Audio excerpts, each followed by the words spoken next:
जय श्री कृष्णा। दोस्तों, आज हम भगवत गीता अध्याय 1 अर्जुन विषाद योग के बारे में सुनेंगे। भगवत गीता अध्याय 1 अर्जुन विषाद योग। भगवत गीता का पहला अध्याय अर्जुन विषाद योग कहलाता है। इसमें कुरुक्षेत्र के युद्ध क्षेत्र में अर्जुन की मानसिक स्थिति का वर्णन है, जहां वे अपने कर्तव्य को लेकर भ्रमित और व्याकुल हो जाते हैं। अध्याय की शुरुआत में धृतराष्ट्र संजय से पूछते हैं कि युद्ध भूमि में क्या हो रहा है। धृतराष्ट्र कहते हैं, हे संजय, धर्म क्षेत्र कुरुक्षेत्र में एकत्रित होकर युद्ध के इच्छुक मेरे पुत्र और पांडु के पुत्रों ने क्या किया। संजय पांडवों और कौरवों की सेनाओं का विस्तृत वर्णन करते हैं। दुर्योधन अपने गुरु द्रोणाचार्य को सेनाओं का बल बताते हुए उनकी विशेषताएं गिनाते हैं।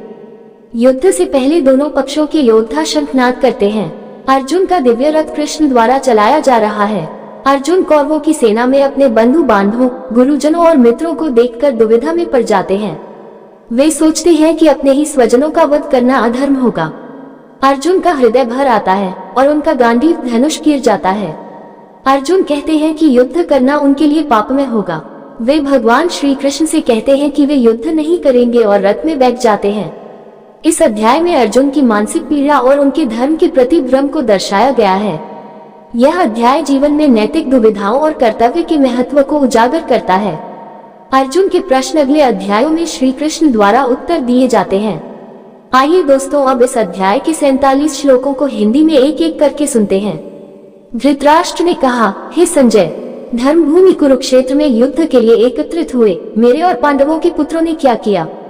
संजय ने कहा, पांडवों की सेना को युद्ध के लिए व्यवस्थित देखकर राजा दुर्योधन अपने गुरु द्रोणाचार्य के पास जाकर यह वचन कहता है, हे आचार्य, देखिए पांडवों की इस विशाल सेना को, जिसे आपके बुद्धिमान शिष्य द्रुपद पुत्र धृष्टद्युम्न ने सजाया है। इस सेना में भीम और अर्जुन के समान महान धनुर्धारी योद्धा हैं, जैसे युयुधान, विराट और महारथी द्रुपद। इसमें धृष्टकेतु, चेकितान, पराक्रमी काशीराज, पुरुजित, कुंतीभुज और श्रेष्ठ योद्धा शाव्य भी हैं। यहाँ पराक्रमी युधामन्यु, बलवान उत्तमौजा, अभिमन्यु और द्रौपदी के 5 पुत्र भी हैं, जो सभी महारथी हैं। हे ब्राह्मण श्रेष्ठ, आप मेरी सेना के प्रमुख योद्धाओं को सुनो। मैं तुम्हें अपनी सेना के मुख्य योद्धाओं का परिचय देता हूँ। मेरे पक्ष में आप स्वयं, भीष्म, कर्ण, युद्ध में विजयशाली कृपाचार्य, अश्वत्थामा, विकर्ण और सोमदत्त के पुत्र भूरिश्रवा भी हैं। इसके अतिरिक्त अनेक अन्य योद्धा भी हैं, जिन्होंने मेरे लिए अपने प्राण त्यागने का निश्चय किया है। वे सभी विभिन्न अस्त्र शस्त्रों में निपुण और युद्ध के अनुभवी हैं। हमारी सेना भीष्म द्वारा रक्षित होने के कारण असीमित है, जबकि पांडवों की सेना भीम द्वारा रक्षित होने के कारण सीमित है। आप सभी अपने अपने मोर्चों पर स्थित होकर सभी ओर से भीष्म की सुरक्षा करें। तब कुरु वंश के पितामह भीष्म ने पांडवों के हृदय में भय उत्पन्न करने के लिए सिंह की गर्जना करते हुए ऊंचे स्वर में शंख ध्वनि की। इसके बाद शंख, भेरी, नगाड़े, मृदंग और तुरही एक साथ बजने लगे। उनका वह महान शब्द अत्यधिक गूंज उठा। तब श्वेत घोड़ों से युक्त रथ पर बैठे माधव श्री कृष्ण और पांडव अर्जुन ने भी अपने दिव्य शंख बजाए। ऋषिकेश श्री कृष्ण ने पांचजन्य, धनंजय अर्जुन ने देवदत्त और भयानक कर्म करने वाले भीमसेन ने पौंड नामक शंख बजाया। कुंतीपुत्र राजा युधिष्ठिर ने अनंत विजय, नकुल ने सुघोष और सहदेव ने मणिपुष्पक शंख बजाया। महान धनुर्धारी काशीराज, महारथी शिखंडी, धृष्टद्युम्न, विराट और अपराजित सात्यकी ने भी शंख बजाए। हे पृथ्वीपति, द्रुपद, द्रौपदी के पुत्रों ने और अभिमन्यु ने भी अपने अपने शंख बजाए। उनके उस गगनभेदी घोष ने आकाश और पृथ्वी को गुंजा दिया तथा धृतराष्ट्र के पुत्रों के हृदयों को विदीर्ण कर दिया।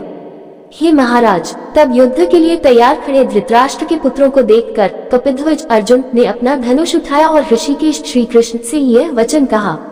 अर्जुन ने कहा, हे अच्युत, मेरे रथ को दोनों सेनाओं के मध्य में खड़ा करें, ताकि मैं युद्ध की तैयारी में खड़े इन योद्धाओं को देख सकूं और जान सकूं कि मुझे किन किन के साथ युद्ध करना है।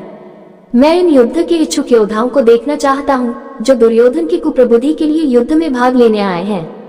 संजय ने कहा, हे भारत। अर्जुन के इस प्रकार कहने पर ऋषिकेश श्री कृष्ण ने उनके श्रेष्ठ रथ को दोनों सेनाओं के बीच में खड़ा कर दिया। उन्होंने भीष्म, द्रोण और सभी राजाओं के सामने रथ को खड़ा करते हुए कहा, हे पार्थ, इन एकत्रित कौरवों को देखो। वहां अर्जुन ने अपने पिता, पितामह, गुरु, मामा, भाई, पुत्र, पौत्र और मित्रों को खड़ा देखा। दोनों सेनाओं में खड़े हुए अपने सगे संबंधियों को देखकर अर्जुन को अत्यधिक करुणा हो आई और उन्होंने शोक से भरे वचन कहे।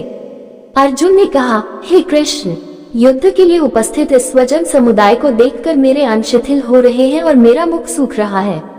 मेरा शरीर कांप रहा है, रोंगटे खड़े हो रहे हैं और गांडीव धनुष मेरे हाथ से गिर रहा है।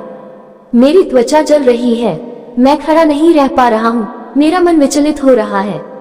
हे केशव, मैं केवल अशुभ संकेत देख रहा हूँ। हे कृष्ण, मुझे विजय, राज्य या सुख की कोई इच्छा नहीं है। हे गोविंद, हमें राज्य, सुख या जीवन से क्या लाभ? जिनके लिए हम राज्य, भोग और सुख की कामना करते हैं, वही यहाँ युद्ध में अपने प्राण और धन को त्याग कर खड़े हैं। गुरु, पिता, पुत्र, पितामह, मामा, ससुर, पौत्र, साले और अन्य संबंधी। हे मधुसूदन, मैं इन्हें मारना नहीं चाहता, चाहे ये मुझे मारे या मुझे तीनों लोकों का राज्य मिल जाए, तो फिर पृथ्वी के राज्य के लिए ऐसा क्यों करूं? हे जनार्दन, धृतराष्ट्र के पुत्रों को मारकर हमें क्या प्रसन्नता मिलेगी? इन आक्रमणकारी कौरवों को मारकर हमें केवल पाप ही लगेगा, इसलिए हमें अपने स्वजनों को मारने का अधिकार नहीं है। हे माधव, अपने स्वजनों को मारकर हम कैसे सुखी रह सकते हैं? हालांकि लोभ से अंधे हुए इन लोगों को कुल के नाश और मित्रद्रोह से होने वाले पाप का ज्ञान नहीं है, फिर भी हे जनार्दन, हमें तो इस पाप से बचने का ज्ञान होना चाहिए, क्योंकि हम इसके दोष को समझते हैं। कुल के नाश से कुल के सनातन धर्म नष्ट हो जाते हैं। धर्म नष्ट होने पर सारा कुल अधर्म में डूब जाता है।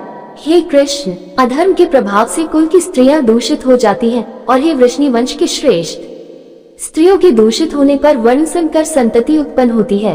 वर्ण संकर कुल के नाश का और स्वयं नाश का कारण बनता है, जिनके कारण पिंडदान और तर्पण क्रिया नष्ट हो जाती है, उनके पितर भी पतन को प्राप्त होते हैं। इस प्रकार कुल का नाश करने वाले और वर्ण संकर को उत्पन्न करने वाले दोषों से जाति और कुल धर्म नष्ट हो जाते हैं। हे जनार्दन, कुल धर्म नष्ट हो जाने वाले मनुष्यों को अनिश्चित काल तक नरक में रहना पड़ता है, ऐसा हमने सुना है। हाय, हम बड़े पाप करने को तैयार हो गए हैं, क्योंकि हम राज्य और सुख के लोभ में अपने स्वजनों को मारने को उद्यत हो गए हैं। यदि धृतराष्ट्र के पुत्र युद्ध में हथियार उठाए हुए मुझे बिना प्रतिरोध किए और बिना हथियार के मार दे, तो यह मेरे लिए अधिक कल्याणकारी होगा। संजय ने कहा। इस प्रकार कहकर अर्जुन युद्ध भूमि में धनुष और बाण को छोड़कर शोक और विषाद से व्याकुल मन से रथ के भीतर बैठ गया। संजय, अर्जुन की यह मानसिक स्थिति सुनकर मुझे ये बताओ कि क्या हुआ। इस प्रकार प्रथम अध्याय अर्जुन विषाद योग समाप्त हुआ। अब इसी के साथ विदा लेते हैं दोस्तों। कल फिर इससे अगला अध्याय लेकर हाजिर होंगे। तब तक सभी को जय श्री कृष्ण जी।